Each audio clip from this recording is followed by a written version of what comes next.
Assalamualaikum warahmatullahi wabarakatuh. Bertemu kembali dengan channel pembelajaran Hefri Asra Umika. Pada kesempatan kali ini, video pembelajaran akan membahas tentang soal Soshum Sosiologi dengan kode 653 tahun 2018 yang merupakan persiapan untuk menghadapi UTBK. Baiklah, kita langsung saja mulai pembahasan dengan soal yang pertama. Oke, soal yang pertama, kajian sosiologi sangat dibutuhkan untuk pembuatan program-program pengembangan komunitas di pedesaan oleh perusahaan tambang. Hal ini menunjukkan manfaat sosiologi sebagai apakah pemecahan masalah sosial, ataukah perencanaan sosial, atau penelitian sosial, pembangunan, atau pengelolaan sosial. Nah, di sini kata kuncinya adalah ini ya, pembuatan program pengembangan komunitas di pedesaan. Nah, pengembangan komunitas ini merupakan suatu bentuk dari social planning atau perencanaan sosial ya. Apa itu perencanaan sosial ya? Perencanaan sosial ini merupakan suatu aktivitas yang bertujuan untuk mengembangkan ya kehidupan suatu masyarakat ya, suatu kehidupan sosial. Nah, melalui social planning ini diharapkan ya masyarakat ini ya, terutama komunitas atau masyarakat yang ada di pedesaan ini bisa berkembang, bisa lebih baik lagi, bisa lebih maju lagi. Nah, program ini dilakukan oleh dalam soal ini dilakukan oleh perusahaan tambang ya. Maka jawaban yang tepat adalah perencanaan sosial. Nah, jika option A ya pemecahan masalah sosial, nah di sini sosiologi biasanya digunakan ya untuk mengatasi permasalahan-permasalahan sosial seperti bagaimana mengatasi masalah kemiskinan, bagaimana mengatasi masalah pengangguran dan seterusnya. Nah, itu konteksnya adalah pemecahan masalah sosial. Nah, bagaimana dengan penelitian sosial? Ya, penelitian sosial ini merupakan tools ya atau alat dalam ilmu sosiologi. Jadi semua ini dilakukan menggunakan penelitian sosial. Nah, bagaimana dengan pembangunan? Pembangunan adalah perubahan yang direncanakan ya, perubahan yang direncanakan. Pembangunan biasanya lebih bersifat fisik ya, seperti pembangunan infrastruktur jalan, infrastruktur telekomunikasi dan lain sebagainya. Namun untuk yang sifatnya pemberdayaan yang seperti pada soal ini, nah ini lebih kepada social planning atau perencanaan sosial. Nah, pengelolaan sosial ini nggak ada ya, ini hanya tipuan aja. Berarti jawaban yang benar adalah B, yaitu social planning atau perencanaan sosial. Baiklah, kita lanjutkan nomor 2. Konflik seringkali dibutuhkan untuk memperkuat integrasi sosial pada internal kelompok ya, dengan syarat tidak menghancurkan seluruh struktur sosial. Nah, situasi ini dikenal dengan konsep apakah konflik realistis, non realistis, realistis, katu penyelamat, struktur konflik atau struktur fungsional. Nah, jawaban yang tepat dari nomor 2 adalah safety valve atau dikenal dengan istilah katup penyelamat. Apa itu safety valve ya?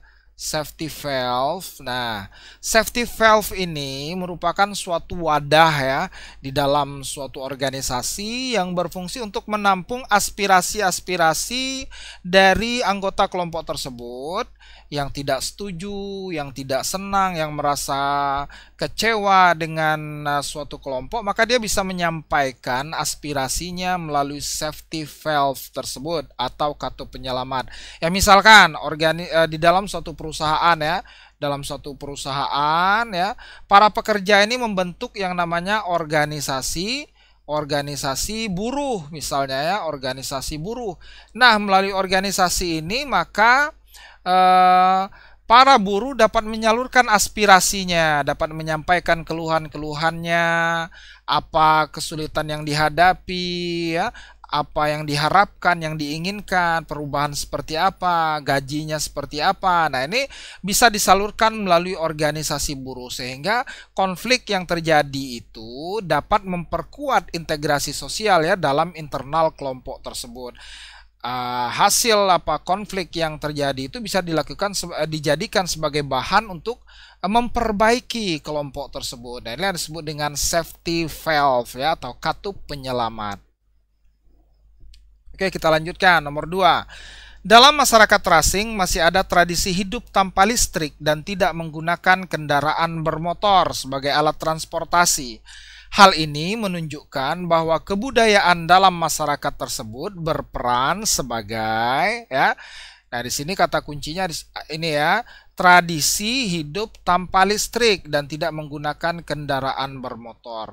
Nah, berdasarkan soal ini, maka kebudayaan ini berperan sebagai apa? Apakah sebagai penjaga kontrol, pelestari, pengatur, pengubah, atau penghambat? Nah, dalam konteks ini berarti kebudayaan berfungsi atau berperan sebagai penghambat ya perubahan sosial.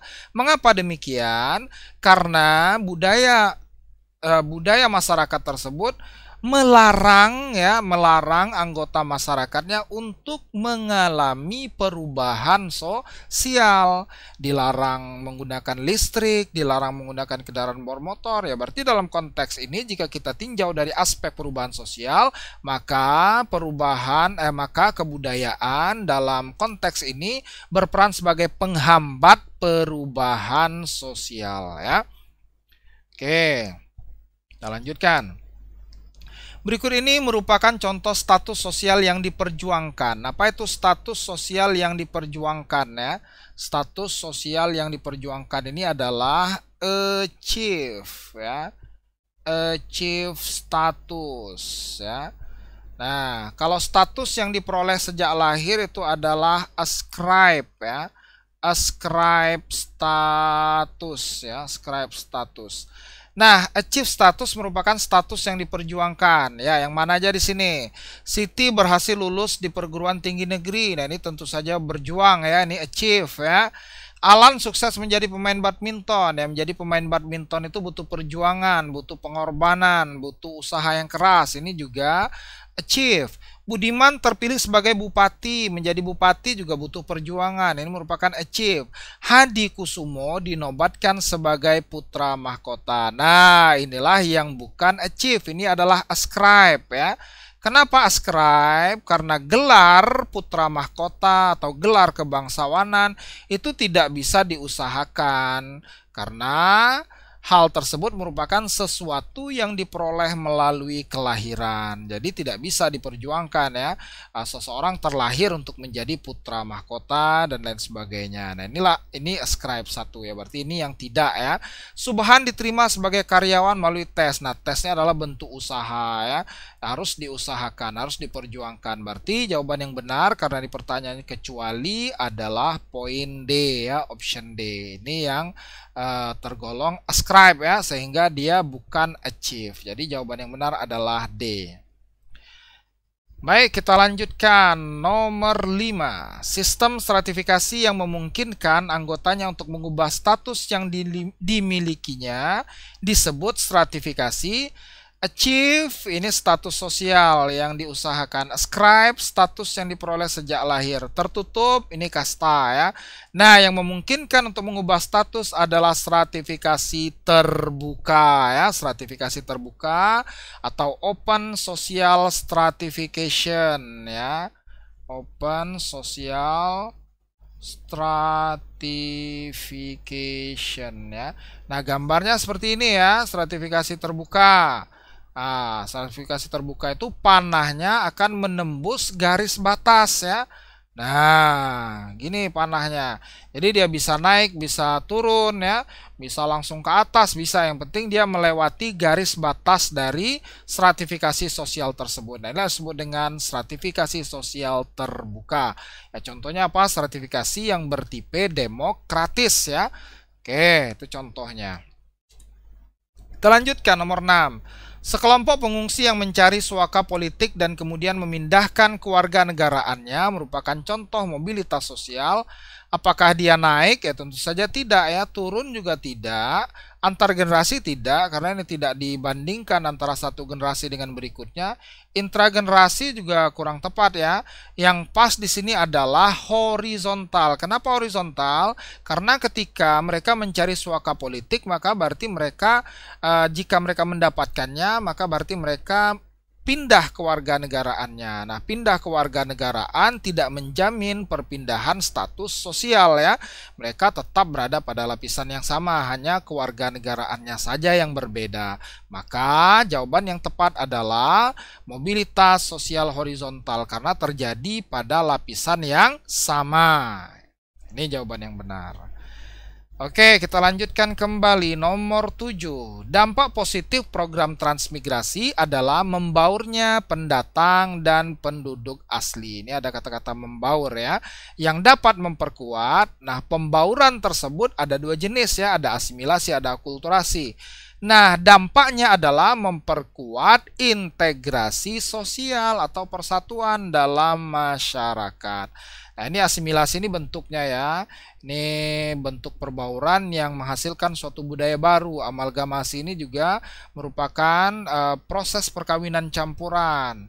Nah, ini tidak ada ya, ini koalisi. Koalisi ini hubungan atau kerjasama dalam bidang politik. Nah, interaksi ini meragukan ya, bukan interaksi tapi adalah integrasi atau persatuan. Karena ini konteksnya adalah masyarakat, penduduk asli dan penduduk pendatang. Jadi dia bisa memperkuat integrasi sosial atau persatuan dalam masyarakat tersebut. Oke, kita lanjutkan nomor 8. Pemerintah Kabupaten Kutai Kartanegara mengeluarkan peraturan daerah tentang pengelolaan sampah. Warga yang membuang sampah tidak pada tempatnya akan dikenakan denda 5 juta. Aturan seperti ini membuat masyarakat menjadi disiplin untuk menjaga kota yang bersih dan rapi. Kondisi ini merupakan bentuk integrasi. Nah, patut diketahui bahwa bentuk integrasi itu ada 3. Yang pertama adalah fungsional, kemudian normatif, kemudian yang ketiga koersif. Berarti ini nggak ada ya. Nah, integrasi koersif adalah integrasi yang terjadi melalui paksaan ya, melalui paksaan. Oke. Kemudian fungsional merupakan integrasi ya yang terjadi dengan memperkuat fungsi masing-masing unsur dalam masyarakat tersebut. Ya, misalkan ya, untuk menyatukan antara suku bangsa yang berbeda, maka masing-masing memperkuat perannya. Misal ya, dalam suatu masyarakat ya, suku bangsa Jawa misalkan berprofesi atau berperan sebagai produsen dari sayur-sayuran, misalkan mereka bertani menghasilkan sayur-sayuran. Kemudian suku bangsa Minang, mereka menjual hasil dari hasil pertanian yang dilakukan oleh suku Jawa. Jadi telah terjadi kerjasama antara suku Jawa dan suku Minang. Maka di sini berarti integrasinya bersifat fungsional.